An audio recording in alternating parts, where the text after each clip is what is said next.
pessoais. E que a gente vai fazer mais ou menos todos os meses, já tem uma programação. Falando sobre os temas do TAUA, o que a gente faz, tal, e sempre fazendo, honrando o nosso nome. TAUA, para aqueles que ainda não sabem, vem de uma palavra inca, uma palavra sagrada que quer dizer quatro. Tanto que era usada no nome do Império Inca, chamava Tauahuantinsuyo, os quatro cantos do mundo. E nós adotamos esse nome honrando o nosso mapa de ar, fogo, água, terra, que vem orientando todos os nossos trabalhos até hoje. Por isso, tal. Então, aqui nesses diálogos sempre vai ter quatro. Eu vou estar, eu vou estar convidando algumas pessoas. Deu uma confusão aí de som. E eu vou estar convidando sempre dois facilitadores, a princípio, que tem temas que atuam no tal. E então eu mais dois e vocês, com quatro. Né? Com isso nós vamos fazer esse diálogo. A princípio eu vou provocar os facilitadores a dialogar, fazer um trabalho transdisciplinar entre seus temas. Isso vai não crescendo e vocês, se tiverem alguma pergunta ou alguma colocação, coloquem no chat, que a Joyce ou o Júlio vão estar atentos em algum momento. Essas questões são trazidas aqui para o diálogo. Então, preciso me apresentar um pouco também. Eu sou fundador do TAUA e diretor atual também.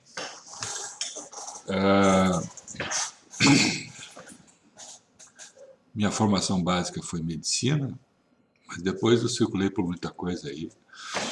Psicoterapias, psicologias, administração. E há uns 30 anos, mais ou menos, eu venho me dedicando ao desenvolvimento da consciência através da psicologia transpessoal, tanto no TAUA, quanto durante 25 anos na Unipasul, e há 27 anos nos Guerreiros do Coração. Então, para mim, isso é um tema que tem a ver com a minha vida, já. Então, sinto que essa é a colaboração que o TAUA pode fazer em direção à alma da humanidade. E é isso que eu quero provocar. Então, feita essa minha apresentação, eu vou pedir para o Ney, que está na sua caverna, aí, no seu túnel.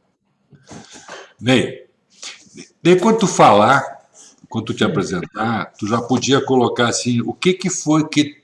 Por que tu te interessou pela física? E aí outras coisas também que tu queira, tá? Toma um tempo para isso. Tá bom. Bom, meu nome é Ney Machado. Lá pelos idos de 74, lá fui fazer física em São Carlos, na Universidade Federal de São Carlos. O que me levou à física, na verdade, foi um chamado que eu tive de fazer a ciência, entendi, no Brasil. Havia, naquela época, a ditadura, a gente estava vivendo o auge da ditadura, e havia um investimento muito grande em algumas faculdades. O São Carlos era ligado muito ao desenvolvimento de tecnologia, principalmente na área da física. Lá tinha grandes professores, e todos os professores, no início da graduação, eram doutores. Eu sabia disso, então me esforcei muito. Minha família é muito simples, eu tive que dar aula, né, para poder fazer o cursinho, tudo. E era assim a descoberta, era uma pergunta que eu fazia o seguinte: o funcionamento do mundo, como é que o mundo funcionava, entendi como é que era o funcionamento das coisas, né? Então, fui eu lá para a física. Minha grande decepção foi quando eu entrei, logo nos primeiros anos, né, veio um desinvestimento muito grande por causa da primeira crise do petróleo, e daí surgiu todo o movimento estudantil da década de 70, do fim dos anos 70, início dos anos 80, no qual eu participei ativamente, né? Saindo da física, eu vou dar um pulo, né? Vim parar em Porto Alegre, fui para a tecnologia da informação, né? E estudei muito TI, passei 35 anos, me aposentei pelo Banrisul, em tecnologia da informação, lá fiz carreira, mas sempre com o pé ligado, sempre acompanhando o que acontecia no mundo da física, tudo. Porque lá, sabe, não só no mundo da física, quando eu fiz um MBA, aí na Getúlio Vargas, me chamou muita atenção uma conexão. Foi neurociência, física, o que está acontecendo? Então, está meu mundo naquele momento, muito ligado ao movimento estudantil, eu fui um dos fundadores do PT, né? Hoje, depois, rompi com o PT num determinado momento, né? Num momento muito atrás, foi lá no governo do Lula, já que eu me afastei, mas dentro do MDB me chamou a atenção sobre uma discussão sobre neurociência, física, psicologia, a ligação do mundo. Eu falei, mas peraí, isso eu nunca... Opa, tem alguma coisa aí que eu nunca levei em consideração, né? Em 97, eu tive um câncer no pulmão, recuperei, mas foi chamado, eu tive que fazer um balanço da minha vida, né? Então, como eu falei na minha vida, eu entrei em contato com Tauer, com os cursos do Tauer, comecei a ver Jung, me interessei muito por esse tema, eu falei, pô, mas tem todo um aspecto da psicologia humana, né, do ser humano que a gente não leva em consideração. E uma coisa muito interessante, que eu sempre acompanhando o que vai acontecendo na física, e é bom ter interessante algumas coisas bem interessantes, que é difícil de entendimento no primeiro momento. A física e várias ciências desenvolvem numa velocidade tão grande que a cada 5 anos, se a gente falar em volume de conhecimento e descoberta, é igual a toda a humanidade. Então, é o seguinte, o volume de descoberta e criação de ciência nesses últimos 5 anos é igual ao volume de tudo que foi descoberto na história da humanidade. Ou seja, abriu um tampo, né? Por exemplo, o conhecimento que a gente tem de universo, de conhecer tudo, com Hubble deu um salto de qualidade. Com a física, estudando o nada, o vácuo, se deu um salto de qualidade, né? Porque o nada é vivo.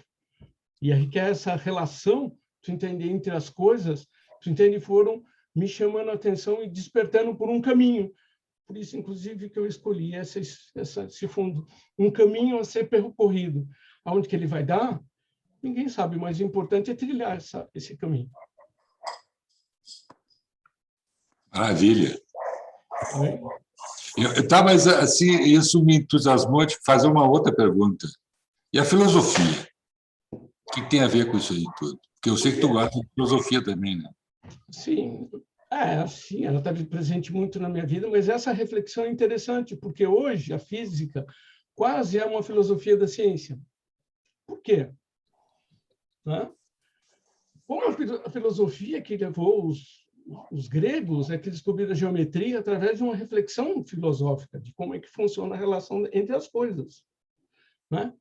Então, a relação entre as coisas, que se tu levar ao extremo, é levar na relação com a matemática, inclusive, se vocês tiverem curiosidade, digitem ali geometria sagrada, vocês vão ver que é interessante o que se produz, tu entende, de formas, tu entende a partir da beleza de uma fórmula matemática, entende essa relação entre o belo, o ser humano, essa reflexão, mas não nasce de uma reflexão sobre a relação entre as coisas. Filosofia é estudar a relação entre as coisas, o todo entre as coisas. Esse conceito, ao longo do tempo, foi se perdendo, porque a gente começou a se especializar e não ver a relação entre as coisas, né? Então, geralmente, um médico, principalmente em medicina, se especializa de uma maneira tão grande que ele é especialista do joelho. Então, se está com um problema no tornozelo, tem que ir no outro médico. Acho que todo mundo já teve essa experiência. Estou com um problema no estômago muito grande, vai no especialista do estômago. Então, a gente tem uma lista, geralmente, estou com problema no coração. Eu senti isso quando eu tive que operar do pulmão.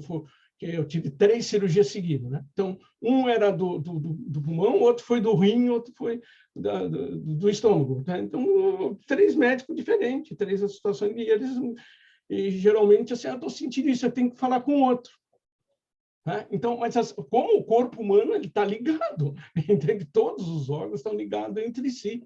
Entende? Essa dicotomia a ciência também viveu. Então, a reflexão da filosofia hoje em dia, inclusive tomar esse conhecimento, é fundamental para ver a relação que existe entre as coisas. Perguntar um pouco do todo, refletir sobre um pouco do todo, botar a mente para funcionar. Tem uma frase muito interessante que o Einstein dizia, que é o seguinte, que a imaginação é mais importante que o conhecimento. O que quer dizer com isso? Que a reflexão, imaginar as coisas, pensar sobre o mundo, mais importante de ficar descobrindo os dados em si. Porque os dados em si podem até levar a um emburrecimento, ou seja, quando a gente se especializa só numa coisa, eu vou lá e me especializo só em consertar a impressora. Então, eu não sei me consertar mais nada. Então, essa visão de saber muita coisa do nada é perigosa. E hoje a gente tem um resgate, novamente, com as reflexões sobre o mundo da ciência, de procurar ver mais o todo do que a parte. Ver como é que a gente junta isso. João,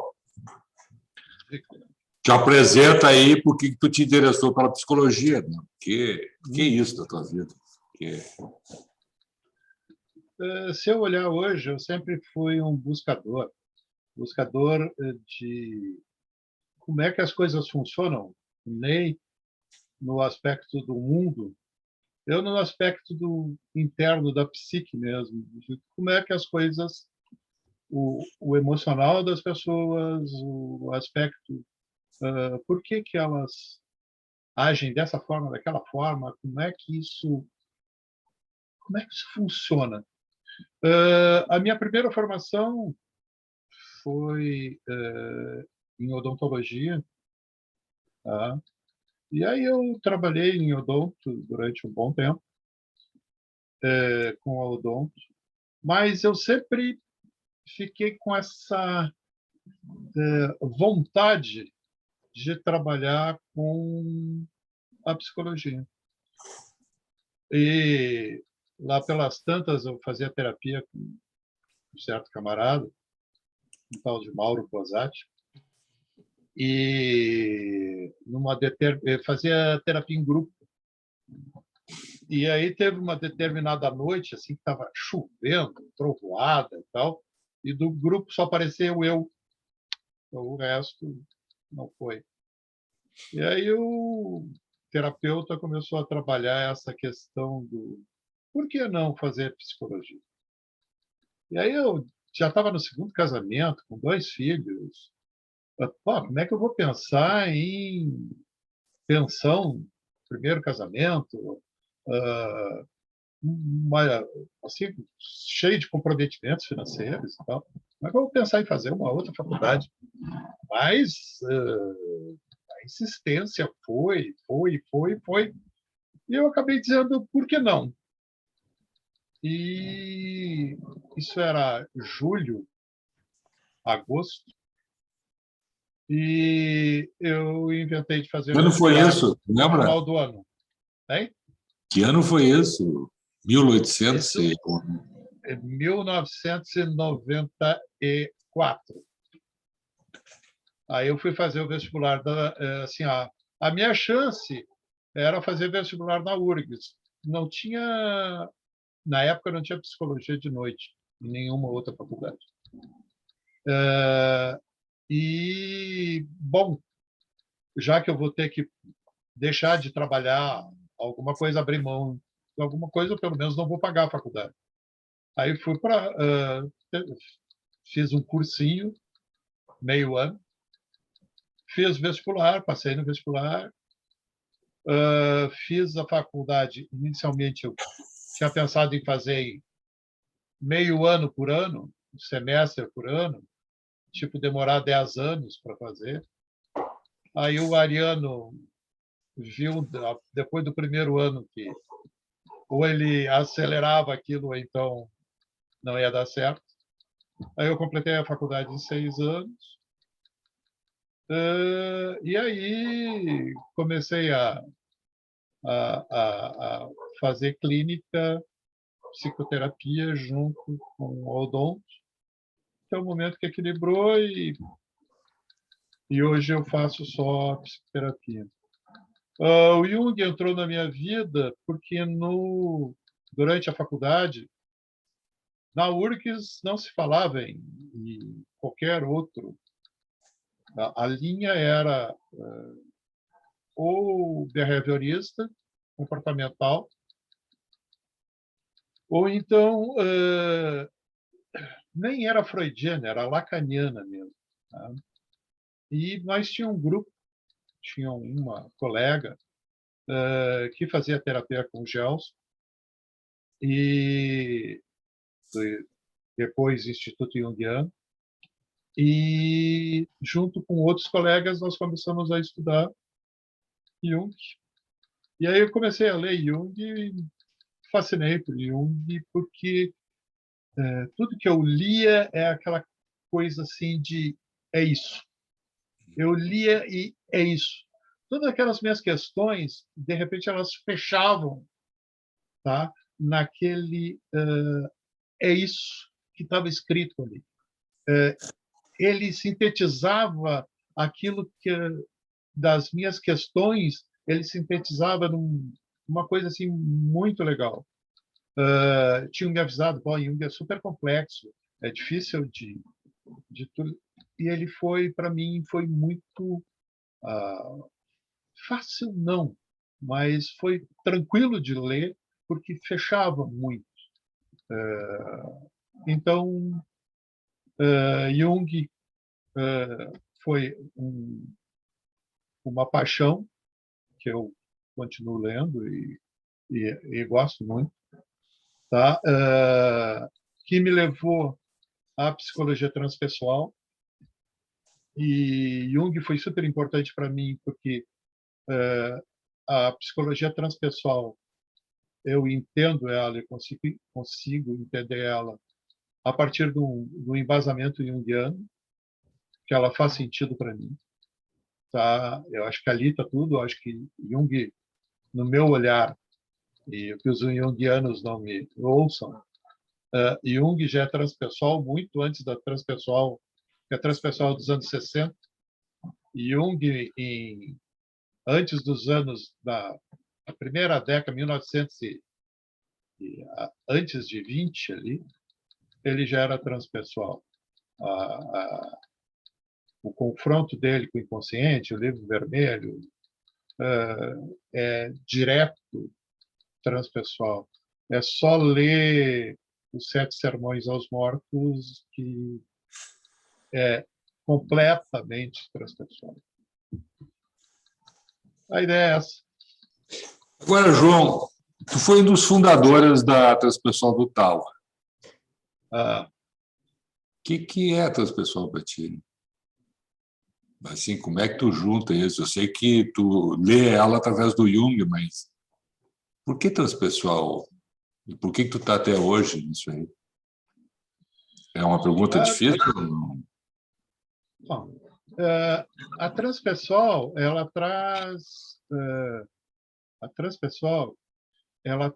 um nível, tá, do espiritual, não do religioso, mas do espiritual.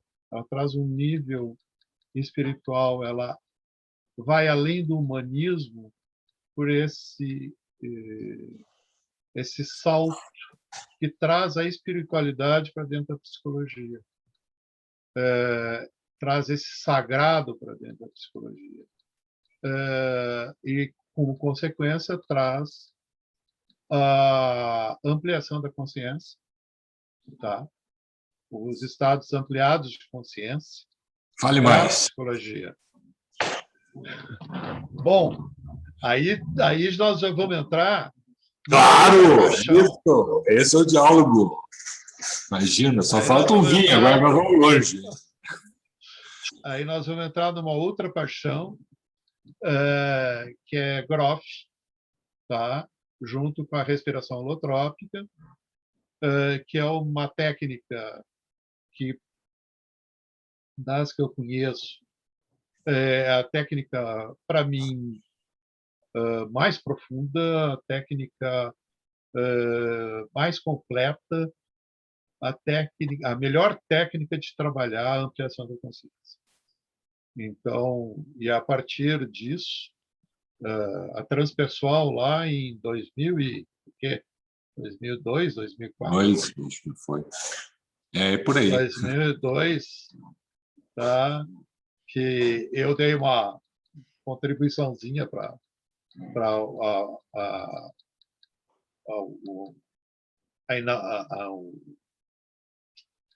o curso, o primeiro curso de psicologia transpessoal daqui, tá?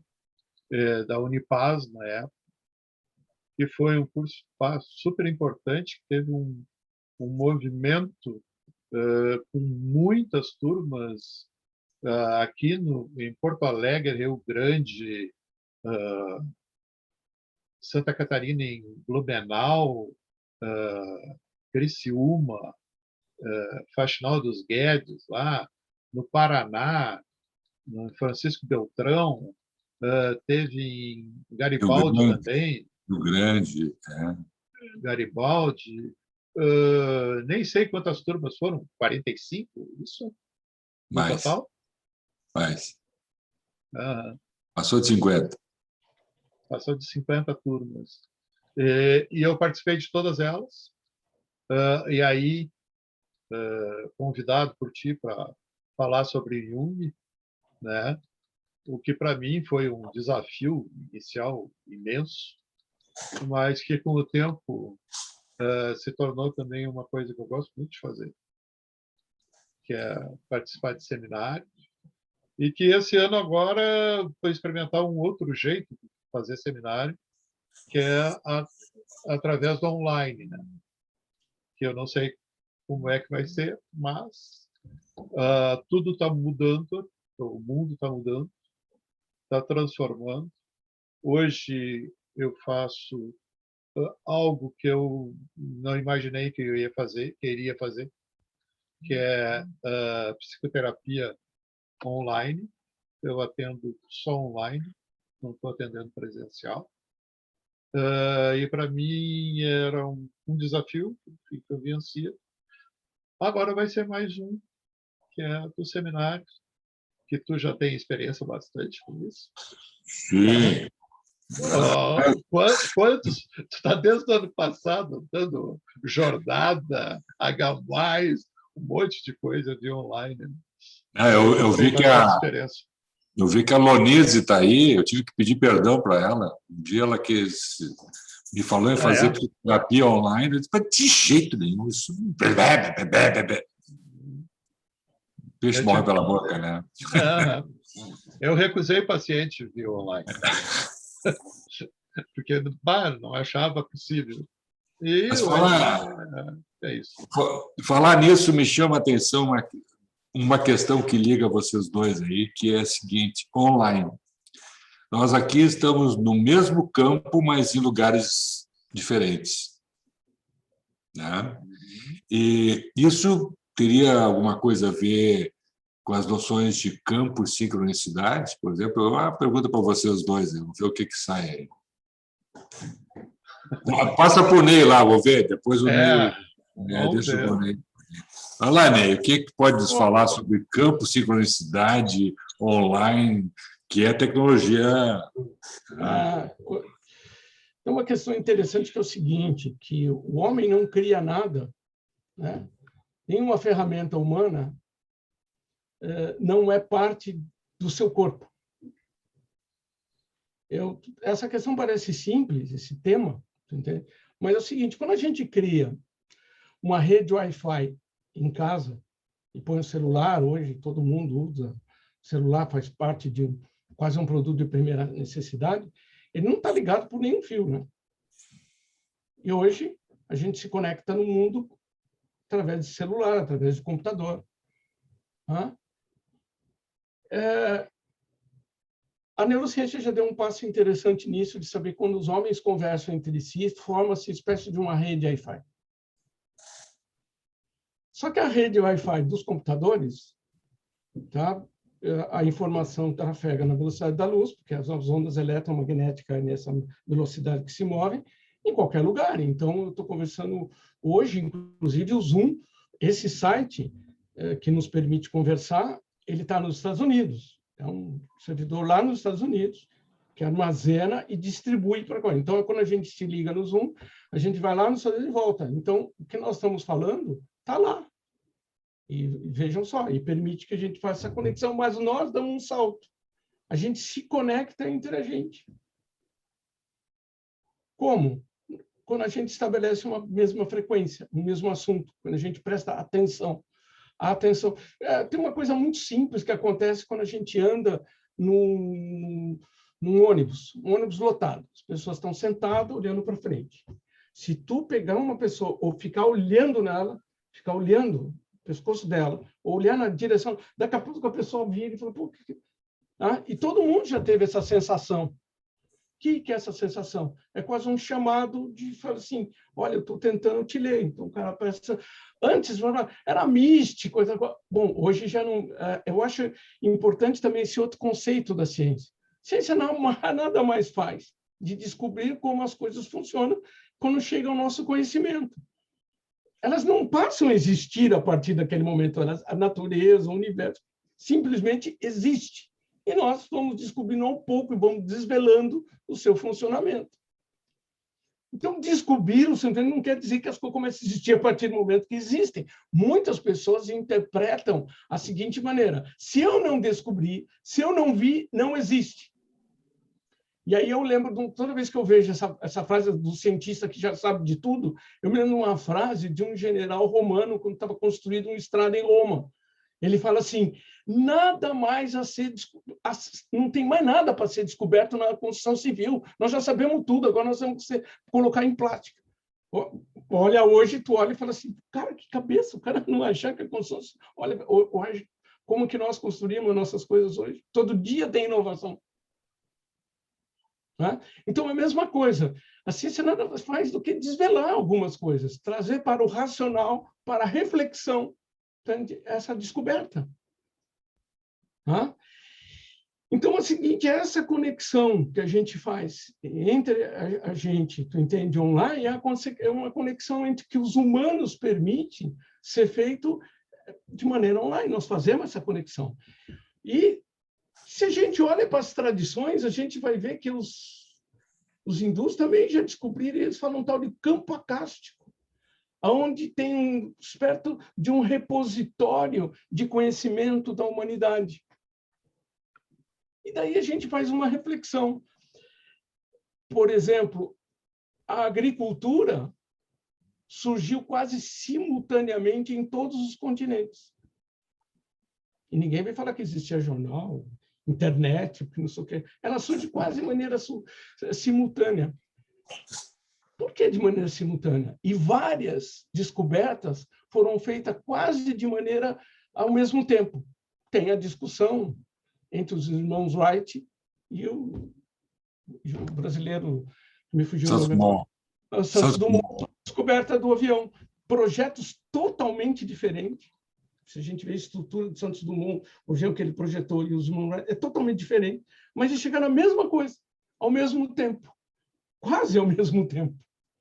Então, fica a discussão, foi o primeiro, o segundo. E várias descobertas da humanidade. Está só duas, porque senão a gente fica falando de muitas descobertas. Várias descobertas foram feitas como se tivesse um repositório de conhecimento que se vai trocando informação. Isso já não é mais uma loucura mística, é uma possibilidade real. Por quê? Porque a antiga, vamos dizer, quando tu tem o fanatismo, tu entende, achar que tem toda a verdade, na verdade, o que acontece é o seguinte, que tu esconde todas as possibilidades. Então, quando o cara fala assim, eu sei de tudo, pode ter certeza. nada mais vai ser descoberto. Aquela cabeça já não entra mais nada. Ou seja, as novas possibilidades, desvelar as coisas novas que estão acontecendo, tanto internamente como externamente, vão ficar com as portas fechadas. Tá? Então, essa descoberta, esse caminho, tu entende, que me abriu através do contato com o conceito transpessoal, ou seja, levar em consideração o todo e ver a relação entre as coisas, tu entende? Abre essa questão, um grande caminho a ser percorrido. Então, essa conexão que nos permite, hoje, estar conversando, trocar informação, pensar junto, é uma conexão real que existe de formação de um campo de conhecimento, uma conexão aonde a física atua, tu entende? Ou seja, na teoria, nós temos uma informação do universo, onde que a comunicação viaja acima da velocidade da luz. Hoje tem uma grande... É recente, eu estou falando assim, as descobertas são uma atrás da outra, né? Por exemplo, a gente vê o elo de conexão da famosa matéria escura, que dá a conexão de todo o universo. A matéria escura começou a surgir elementos de comprovação da sua existência que é inexplicável. Ou seja, o que é inexplicável? É que a gente não conhece. A gente sabe que a gente olhar alguma forma, alguma coisa que a gente conhece, o que é isso? Tu entende? E agora vão ser feitas perguntas para poder se responder, mas é a matéria mais densa do universo. É o que tem... A maior matéria é feita de matéria escura, aquilo que a gente não vê. Né? E, por último, que é a seguinte, para a gente ter ideia, se a gente olhar aos céus, nós só vemos uma faixa de luz. Se a gente fosse capaz de ver as ondas, é uma onda eletromagnética, uma forma de luz, é uma onda, é uma partícula, tem toda a discussão sobre a luz, ela se comporta, ora como onda, ora como uma partícula, um fóton. É o seguinte, a gente só vê uma faixa. Se a gente fosse capaz de olhar todas as faixas, se a gente olhasse para o céu, em qualquer momento ia estar cheio de eventos, muitos eventos. Porque está chegando toda hora, tem de luz de tudo quanto é lado, micro-onda, onda, raio-x, e por aí, que a gente não vê. Para ser mais exato, uma cobra não enxerga o nosso campo de visão, mas ela enxerga uma onda de calor das pessoas. Ela vê a faixa de calor, ela localiza as suas mentes só enxergando a faixa de calor. Uma águia já é diferente. Então, a gente tem que aprender com a natureza. Nem tudo aquilo que a gente não vê não é que não existe. É que a Quer gente dizer não que esse campo acástico, esse campo da totalidade, todos os eventos estão acontecendo ao mesmo tempo. É o que parece. É o que parece. Aí vale perguntar para o João qual é o conceito de sincronicidade do Jung? O que tem a ver com isso? Deixa eu entrar um pouquinho Sim. nesse campo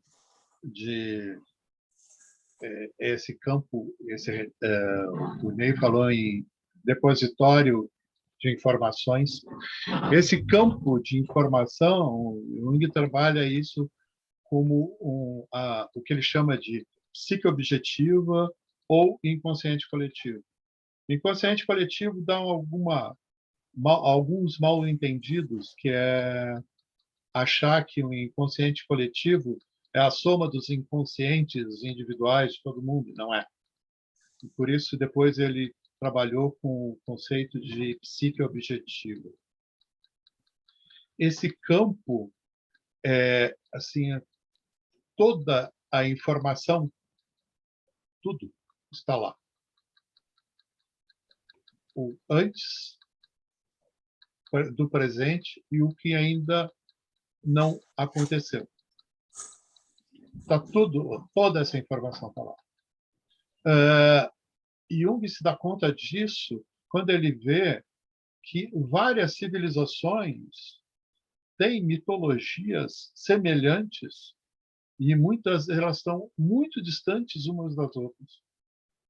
E muitas vezes arqueólogos e antropólogos traçam a civilização tal saiu daqui via navegando com um barquinho de junco atravessou todo o Oceano Pacífico para conseguir chegar lá, porque lá desenvolveu aquela mitologia, aquele conhecimento, aquela coisa.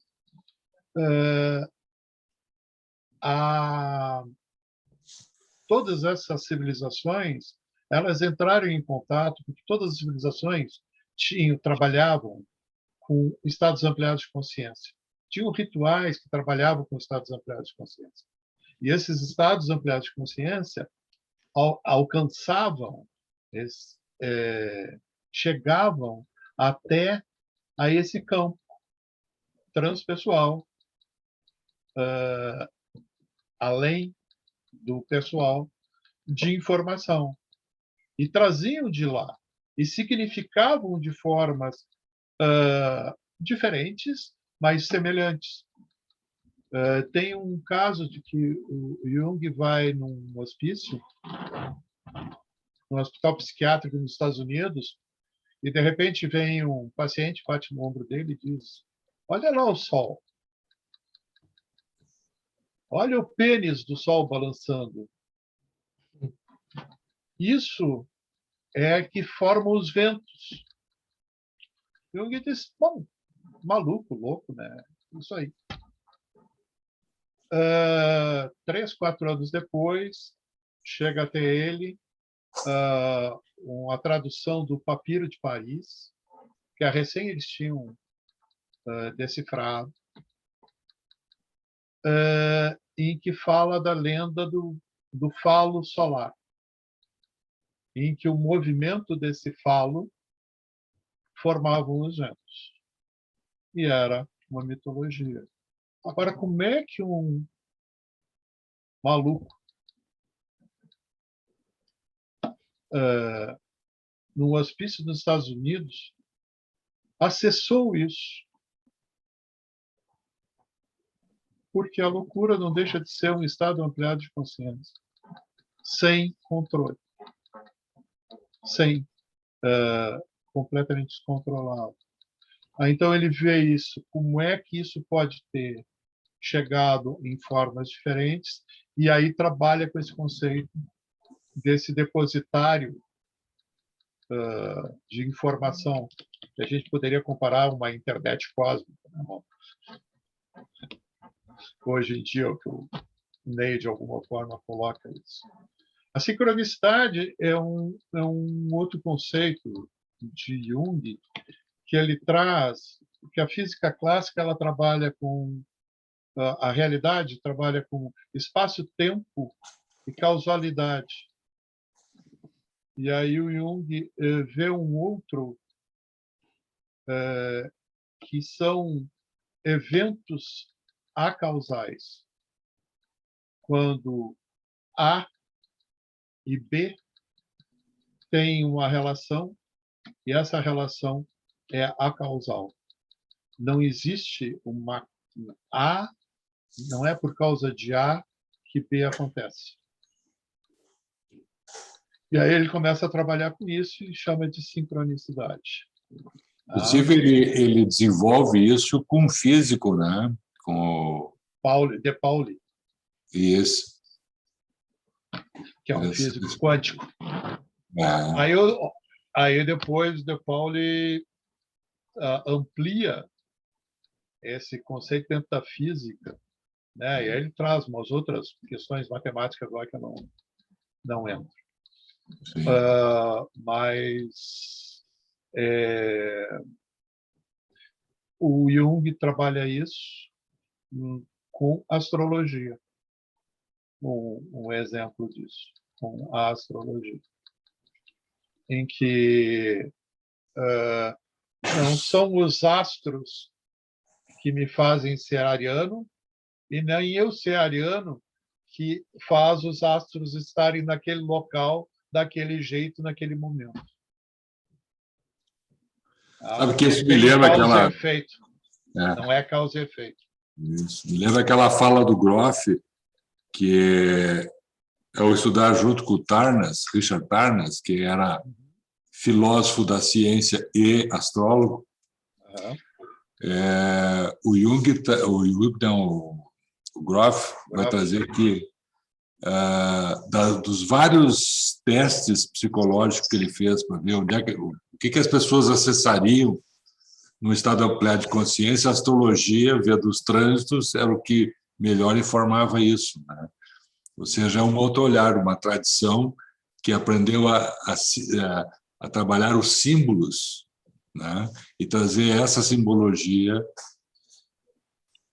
do campo para a gente lidar com ela, né? Ou seja, há uma sincronicidade entre o que eu estou vivendo e o movimento dos astros. Também, né? Então, tem alguma coisa acontecendo aí. Ney, física quântica e psicologia transpessoal, qual é as pessoas às vezes, a psicologia, a física quântica explica o quê? Bom, uma questão importante, eu até tinha escrito aqui uma questão que é o seguinte: Opa. A física quântica, ela não, alguns conceitos eles não são assim evidente, não sai assim, é assim, olha, eu estou vendo, porque são fenômenos que acontecem na natureza e no universo que são transparentes aos nossos olhos, aos nossos sentidos. Eu vou voltar, não é porque a gente não vê, não prova, pela relação causa-efeito direto, é que ele não existe. Então, o que é que os humanos têm feito ao decorrer do tempo, do desenvolvimento, chamado desenvolvimento científico? Criam ferramentas para observar a natureza de maneira diferente. Então, o Hubble, por exemplo, é uma ferramenta. Olha, nós não vamos conseguir nunca olhar o universo, a fronteira do universo. Então, vamos colocar lá um treco para ver se conseguimos olhar a fronteira do universo. Então, coloca um telescópio com uma tecnologia que ele consegue ver praticamente todas as faixas conhecidas de ondas eletromagnéticas e começa a verificar. E daí começa a ver descobertas. Fala assim, isso não tem como explicar. Isso não tem como explicar. Então, cada imagem do Hubble traz um conjunto de perguntas e colocam um conjunto de questões que não são explicadas pelo conhecimento até o momento. Então, se começa a quebrar fronteiras, né? Então, o que eles estavam falando? Essa relação entre, entende, o conhecimento do todo, que saber o seguinte, que a gente começa a perceber que todas as nossas moléculas, o que nós somos filhos das estrelas, literalmente.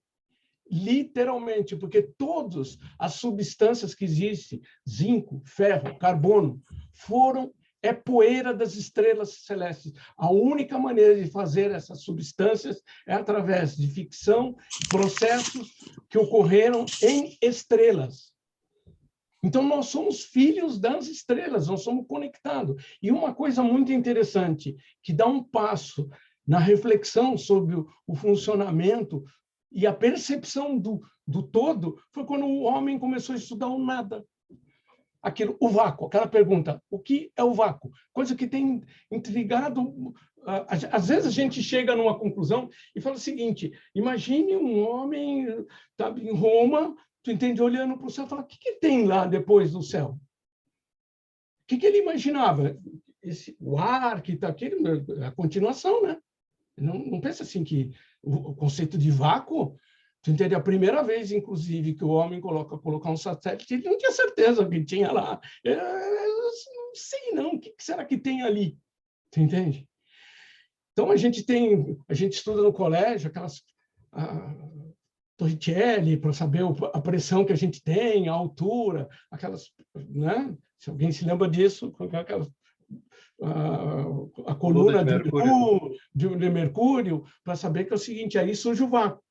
Então, como que começou a se descobrir que intrigou até os físicos? Quando começou a se formar, criar um instrumento para observar o vácuo mesmo, né? Botaram um vácuo e, de repente, começaram a fazer medições a nível atômico. De repente, aparecia um átomo lá. E com a mesma velocidade que ele aparecia, ele desaparecia. Mas como pode isso? Então começou a seguir, começou a se perceber que o vácuo é cheio de vida. Ele é vivo, ele se conecta com o todo. Né? Então, por que é difícil, por exemplo, se a gente começar a destrinchar a física quântica, ela é percebível, dá para entender, não é um bicho de 7 cabeças, mas exige que a gente saia um pouco fora da casinha, que a gente use nossa capacidade de imaginação, a gente sair um pouco do nosso corpo físico. A única, por exemplo, se eu falar em uma outra dimensão, é difícil de imaginar uma 4ª dimensão. Coisa extremamente possível na matemática e na física. Nós, tu entende, estamos definindo a relação entre energia, massa e velocidade, é uma relação direta, dado inclusive pela famosa equação, aquela de Einstein, cada vez fica mais comprovada, que aquele tal de E igual a mc ao quadrado. Todo mundo já viu aqui. Assim, desenho, uma coisa assim, já viu. Então, é o seguinte, essa relação em que nós estamos conectados, isso é interessante, porque se hoje a gente... tem um filme bastante interessante, eu aconselho você ver, o Tudo e o Nada, já está passando no Prime, que ele fala disso, entendeu? Ele conta, é emocionante, inclusive no fim do filme, o cientista que narra, ele fica emocionado, ele tem dificuldade até de falar, tu entende, de emoção, tu entende, quando ele faz essa conexão, que nós somos filhos das estrelas. Mas se tu colocar um biólogo, tu entendeu? Tem um biólogo inglês também que tem vários documentários sobre a natureza no Netflix, tu entende? Quando ele começa a descrever, no fim, como que se desenvolve a natureza, como que vem a relação com tudo, ele também se emociona, ele vê a beleza da conexão entre as espécies.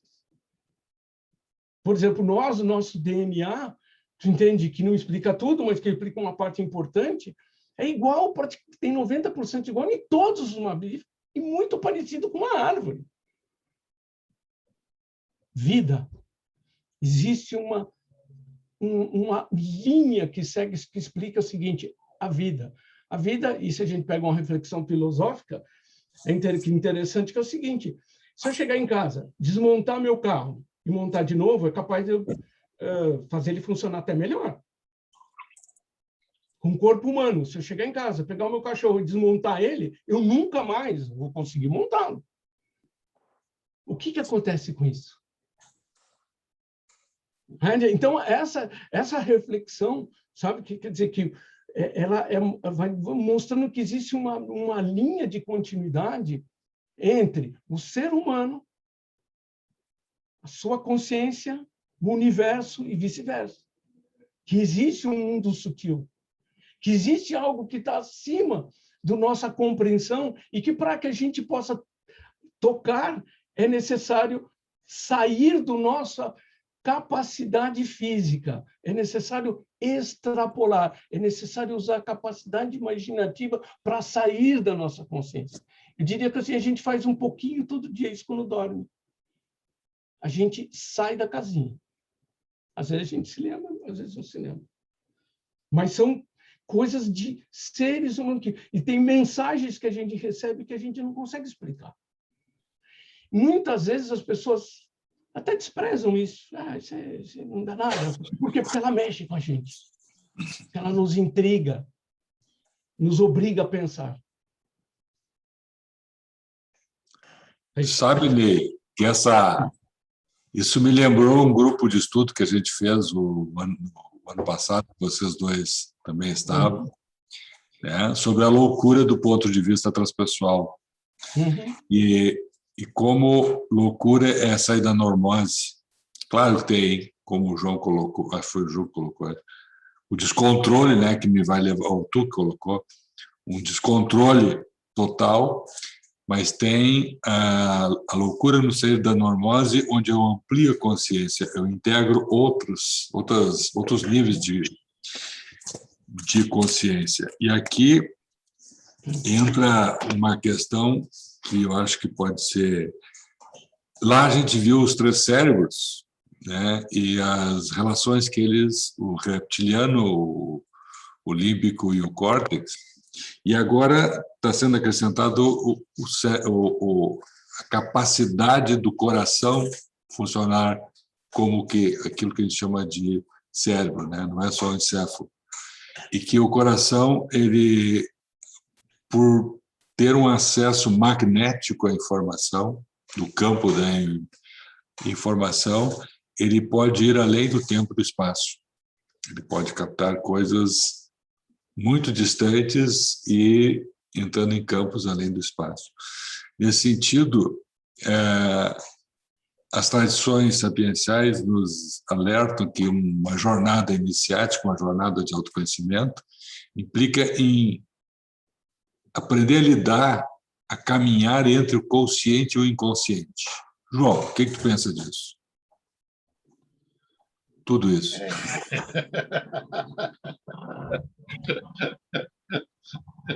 Boa. Eu estava pensando nesse tempo e espaço, sincronicidade, estados ampliados de consciência. Estava me lembrando de uma holotrópica que a gente fez com a turma 1 ou 2, em que uma colega nossa viu a filha dela casando com o vestido de noiva dela. E ela diz, olha só que bobagem, isso era julho. Olha só que bobagem isso, a minha filha nem namorado tem. Isso, eu me lembro. E aí esqueceu, ela colocou no balaio das bobagens e aí ela, em dezembro, ela nos manda uma mensagem dizendo, a minha filha casou, e pediu para usar o meu vestido de noiva. Isso é sincronicidade? Além do tempo, tá? Do espaço.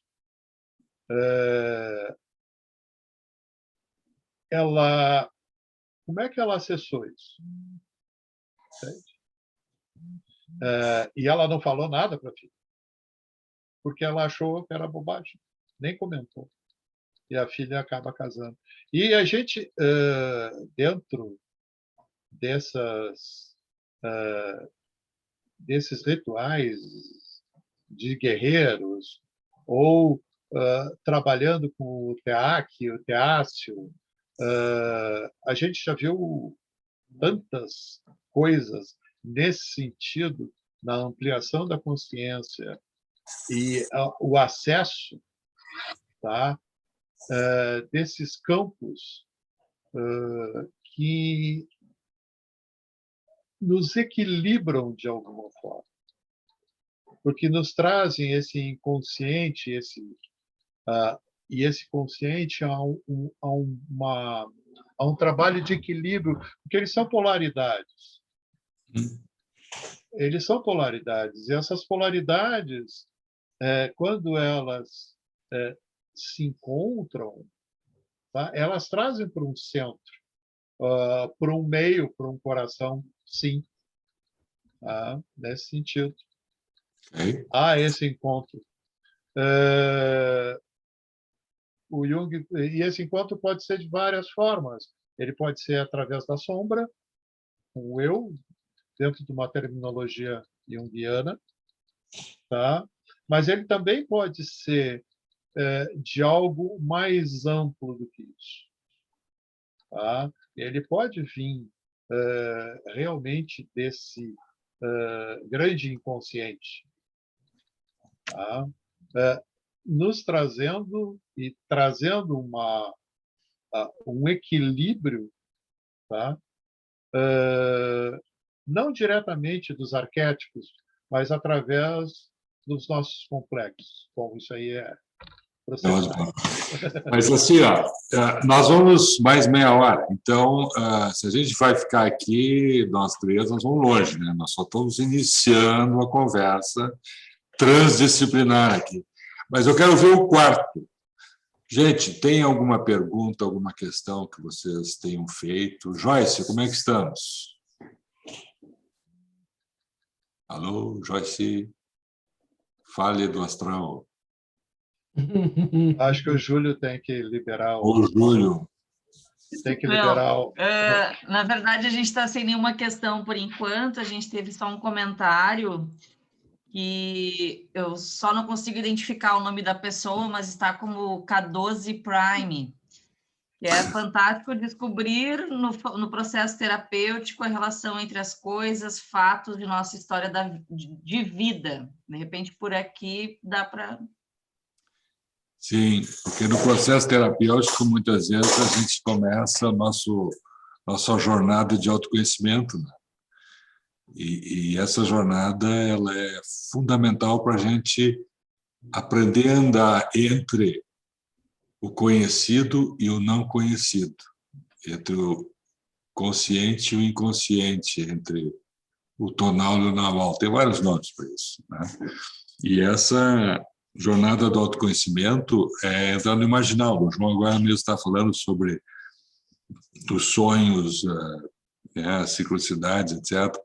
Ou outra maneira que nos leva também é aprender não só a abordar estados de consciência, assim,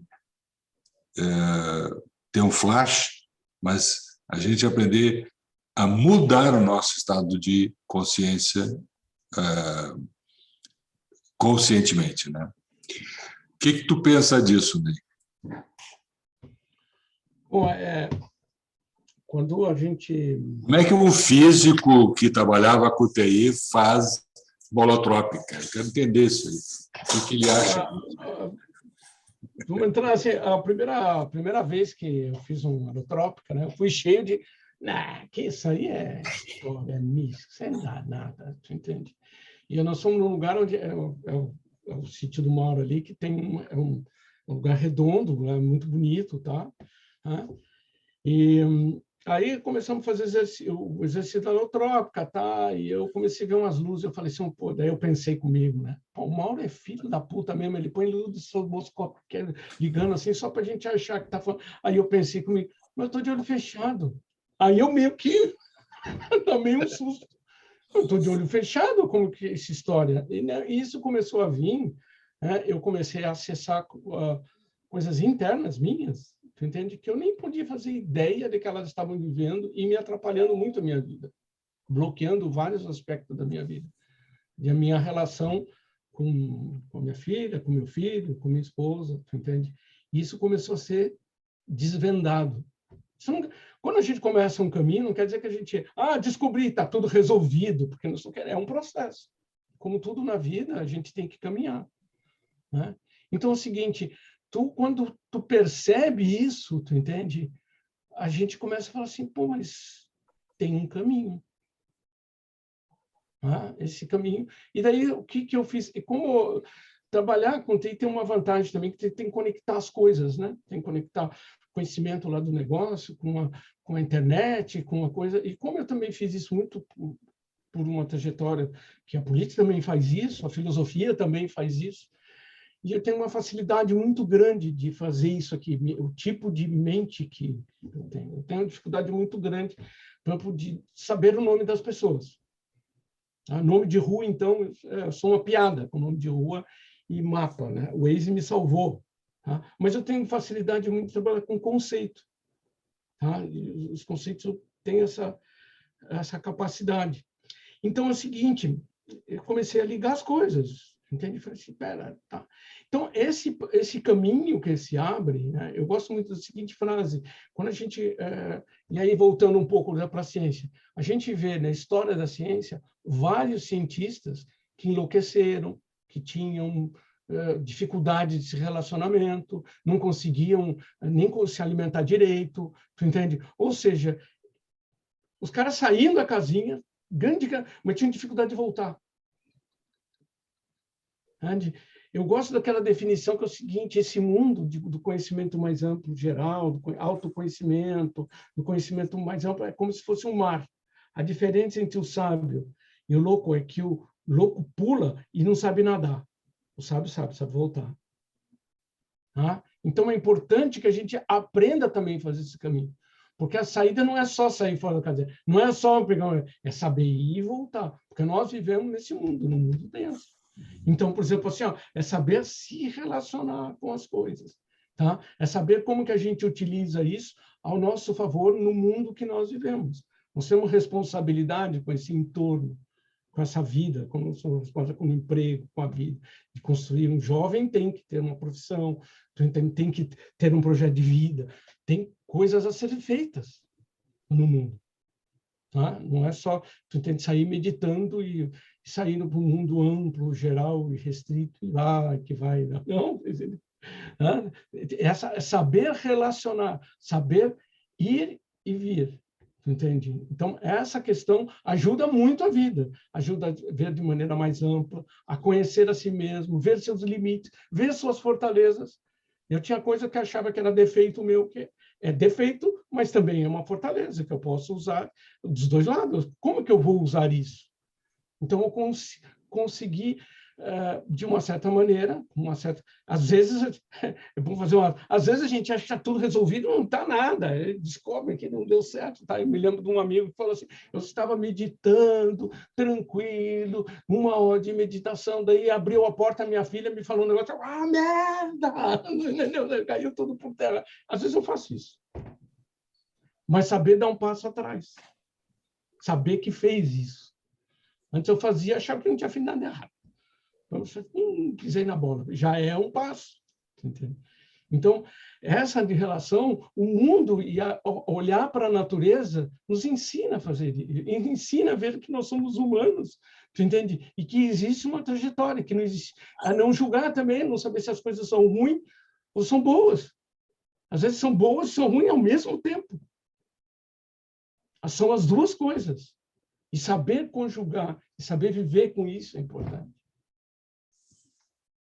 Bem, como não tem muito... quer falar? Fala. Não, entrando disso, eu acho assim, ó, o processo terapêutico ele não é mais do que um catalisador da vida, tá? Porque a vida te traz. Isso é o fantástico da coisa toda. Se a gente está desequilibrado, a lei maior do universo é equilíbrio. Se a gente está desequilibrado, algo nos equilibra. Se a gente está mais para a esquerda, a gente vai arrumar um parceiro mais para a direita. Sempre vai ter um equilíbrio. O grande problema é que, enquanto a gente não se equilibrar, e a gente estiver desequilibrado, a gente vai encontrar situações, parceiros desequilibrados para o outro lado. E o problema é que a gente aponta sempre o dedo para lá, né? A gente quer resolver do lado de lá. E só tem um jeito de resolver. É do lado de cá. É eu me equilibrar. Eu conseguir o meu equilíbrio. Tá? Eu me equilibrando, o mundo se equilibra. Tá? Então, depende do meu olhar também e depende de mim trabalhar com isso.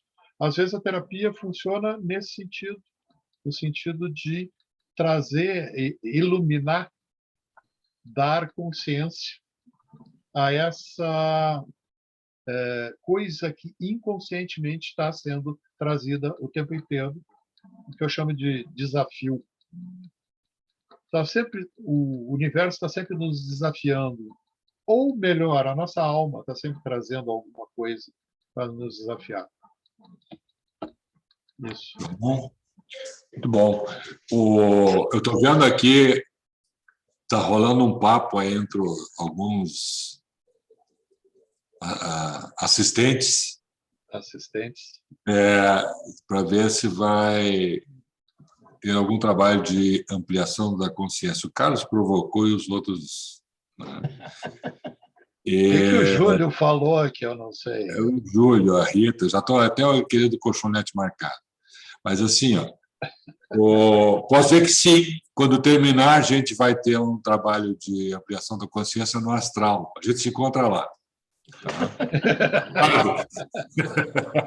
Agora, Nós temos alguns minutos ainda. Eu gostaria de provocar vocês. Para o João fica um pouquinho mais fácil. Confesso que ele vai responder assim, mais comodamente. Opa. O que tem consciência e inconsciência num curso de psicologia transpessoal e tem física e estudos de campos? Gostaria que vocês falassem um pouco de por que vocês estão dando aula aí. Ney. Ô, João. Não. Aí tu deixa eu mais fácil. Eu quero saber o que tem a ver com a psicologia transpessoal, porque aparentemente não tem nada a ver. Onde é que vocês acham os links aí, a importância dessa perspectiva, né? A perspectiva ao meu ver, pelo menos na minha cabeça, ela é clara, tu entende? Nem sempre às vezes chegar a essa compreensão exige uma certa dedicação. É o seguinte, quando a gente vai estudando ciência, vê que as coisas estão interconectadas, que é necessário saber um pouco de tudo. É necessário ter uma visão geral de mundo. De uma certa maneira, a especialização levou a um problema sério, a gente olhar o mundo de maneira fechada, só num ângulo. O que permite a transpessoal é abrir esse ângulo. Então, quando a gente olha a ciência, a gente começa a olhar de um outro ponto de vista. A gente começa a ver a interlocução da vida, que as coisas têm movimento, que o universo está vivo, entende? Que ele nos influencia, que nós somos relacionados, que nós somos filhos das estrelas, entende? Que nós recebemos todo dia essa questão. Então, nos questiona sobre a relação da gente com o outro, saber que ser diferente é importante. Por que ser diferente? Diferente dá visões diferentes de mundo. Respeitar, olhar essa diferença, se aprofundar sobre isso, não se achar dono da verdade. O fanático é aquele que acha que já tem a realidade na mão. E o fanatismo é perigosíssimo. Se a gente for olhar todas as guerras, tem uma base do fanático. Eu sei a verdade, eu sou dono da verdade. Então, se eu sou dono da verdade, eu tenho o direito de impor sobre todos. Então, o que é ciência moderna? E às vezes eu vou falar assim, olha, que a verdade ela é relativa. O que tu acha hoje, amanhã já não é mais. Então, olhe que mais importantes são as dúvidas. As dúvidas te movem. Te move para o conhecimento. O fanatismo te move para a ação, para impor. Porque aí nós estamos movendo no mundo uma situação diferente, difícil em relação a isso. De dialogar com um fanático é difícil, não tem diálogo. Então, o que é que a gente chama sobre essa questão da transpessoal? É abrir as possibilidades, é ver o diferente, é respeitar essa questão, mais do que respeitar, é trazer para si essa possibilidade.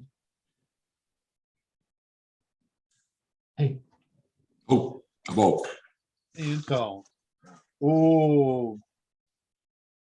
se a gente ficar só no consciente, no que é conhecido, no que é sabido, a gente não evolui. A psicologia transpessoal traz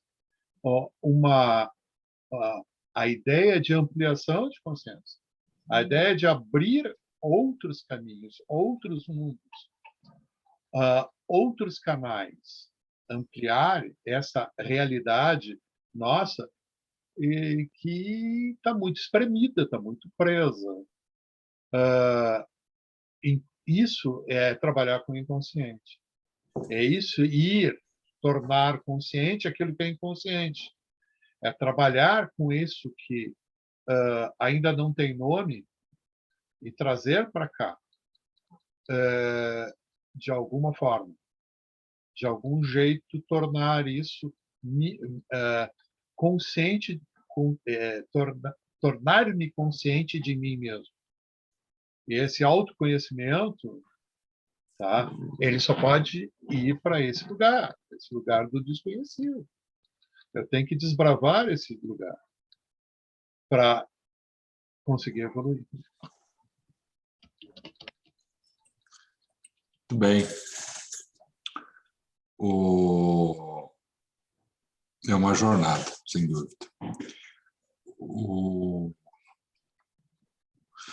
Bom, faltam 15 minutos, eu quero dar uns avisos paroquiais aqui, né? Esse é o nosso primeiro diálogos das pessoais, né? A ideia é que a gente vá alternando transdisciplinariamente os convidados, né? Então, o próximo vai ser o Tasso Scaff, de São Paulo, que dá a aula sobre tradições sapienciais, a origem das tradições, ele faz todo um percorrido interessante. E a Lúcia Torres, astróloga, que vai trazer a tradição da astrologia. Então, vai ser um diálogo entre os dois, que eu vou ficar intermediando, né? Depois, isso vai ser dia 22 de junho. Anote no seu caderninho, porque é imperdível. Depois vai ter, dia 3 de agosto, um diálogo entre o Matheus Posati e o Jair Uman, que está aí, eu vi que ele estava aí hoje, que deve ser um papo bem normótico, assim, conhecendo o Jair, que teve um doutorado agora dele, trabalhando a dança com estados ampliados de consciência. O Matheus fez uma formação, entre as muitas formações que ele fez, quando ele fez a formação em terapia com estados ampliados de consciência, ele fez a ponte entre estados ampliados e astrologia, e trânsitos astrológicos. Isso já dá pano para manga, né? Que é a mesma tese, a mesma proposta do Groff, que ele, inclusive, escreve no livro Psicologia do Futuro. Então, esses aportes de trabalhar com estados ampliados de consciência, trabalhar com tradições sapienciais, ou seja, a gente se esparramar entre ciência, arte, filosofia, tradição, e ver a integração disso aí, que nos permite fazer uma síntese para ampliar o nosso olhar sobre nós mesmos, sobre o mundo, sobre o universo, é o tema da psicologia transpessoal. E essa é a ideia que a gente vem divulgando esse tempo todo, né? E não só divulgando, praticando, né? Como foi falado antes, nos guerreiros a gente tem uma escola de 27 anos que aplica isso direto na vida de muitos, inclusive, que estão aqui nos assistindo. Então é isso. O Diálogos veio para ser uma possibilidade de encontro. A gente está gravando, porque isso vai ser parte do acervo da comunidade Taua, que está sendo criada. Em breve vocês vão receber notícias. E na comunidade Taua está lá esse e muitos outros vídeos feitos e outras coisas lá que o coletivo Taua está bonito, ele tá se puxando, né? Então, agora temos alguns minutinhos, eu queria saber se vocês querem colocar alguma coisa ainda do que gerou essa conversa, alguma outra provocação, para reflexão também. O João respirou mais fundo que o Ney, então começa pelo João. Eu só queria agradecer a oportunidade de estar aqui com o Ney, a gente batendo esse papo com o tio, tá? Que é bem um bate-papo mesmo, inaugurando esse espaço, que eu acho que é um espaço bem importante, entende? Que a gente vai trazer muitas oportunidades, muitas boas conversas, né? Com gente muito importante, muito legal. Aí, ó, o Jair, ó, salve, abração aí. Um abraço, Jair. E assim, de poder estar inaugurando isso. E também lembrando que em julho, quando é que começa, Joyce, a turma 28? Acho que é o Júlio agora. A Joyce está pesquisando lá nos Alfarrabos. Tá certo. Então, acho que é início de julho. Então é isso. Agradecendo, então, só. Um abraço. O Ney Machado.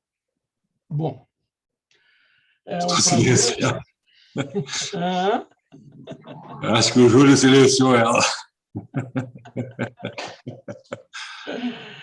Escreve aí, João. Escreve aí, Deus. Já falarei. é um prazer e uma honra inaugurar esses diálogos, tu entende, sobre transpessoalidade, principalmente esse momento que a gente está vivendo no Brasil e no mundo, de muita intransigência, de dificuldade de dialogar com o outro, de ouvir, tu entende, de processo de radicalização, de crenças que eu tenho a verdade e eu constituo o farol do mundo, porque não sei o que, descobri que o universo, a natureza nos ensina o contrário. É a tolerância, é o diálogo, tu entende? É o abraço, é o carinho, é a afetividade que movem os homens para o conhecimento e para construir uma sociedade mais justa, mais humana, tu entende? É olhar para o outro com carinho, com afetividade, tu entende? Que vai permitir que o mundo se torne melhor. Então, o trabalho que o Tauá faz de possibilitar esse treinamento, esse conhecimento interior que vai se expandir para fora, entende? É uma honra inaugurar esse espaço. Espero que todos vocês, de uma certa maneira ou de outra, tenham criado alguma coisa na cabeça, alguma dúvida, alguma questão que faça um movimento de conhecimento interior, entende? Se uma pessoa só se mover nesse sentido, eu acho que o dia de hoje, entende, foi uma grande vitória. Um grande abraço a todos. Bom. Gente, muito obrigado pela assistência, 1h30 com esse friozinho, pelo menos aqui em Porto Alegre, aqui no Sul. Está pegando legal. Eu vi que o Roberto está vindo lá de São Paulo aí também, o Arcelon de Santa Catarina. Eu não vejo todos aí, mas em todos os casos, um grande abraço para vocês. Foi legal ter partilhado com o Ney e com o João aqui. É gente de fé. A gente está junto em muita coisa aí. E eu achei interessante que começamos numa faixa H+, né? Aqui, a vibração média é entre 67 e 68 anos. Quando for lá em agosto, vai baixar, né? Jair e Matheus vai levar, eu vou ficar meio perdido ali. Mas, enfim, é um encontro também de gerações. Muito obrigado a todos, uma boa noite, né? E nos encontramos, aqueles que quiserem, dia 22 de junho. Um beijo do coração. Walias, também estou vendo. Denise, Célia, eu estou vendo alguns, Eliana.